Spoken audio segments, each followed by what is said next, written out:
ये फार्म्स हैं बहुत ज़बरदस्त और यहाँ बहुत अच्छा संतरा मिलता है। ये दो नौजवान हैं जिनकी टट्टी निकल गई आज। हल्दी वाला दूध पिया इन्होंने और फिर इनके पेट में गुड़गुड़ हुई और इन्होंने पखाना कर दिया और जगह नहीं मिली भैंस टट्टी करने की। साईं हाथ धो रहे साबुन से क्योंकि हाथ इनके टट्टी से भर गए थे। ये फार्म है, संतरा आलू पराठे सब मिलते हैं। बहुत शानदार है, बहुत ज़बरदस्त जेन्युइन चीज़ें मिलती हैं, जेन्युइन। खाते ही लान खड़ा हो जाता है। ये बाराकपूर निकल जाती है रोड। इधर से हम आते हैं, इस जगह से हम आए और आ रहे सर जी आ रहे। चलो भाई संतरा है उस्ताद जी। संतरा एक दो खाना तो है ना, खर्चा तो करना है।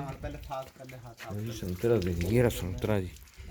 ये संतरा जिसको लोग खाते हैं इस तरह। ये बहुत नायाब होता है, मिलता नहीं कहीं भी, सिर्फ इन फार्म से मिलता है।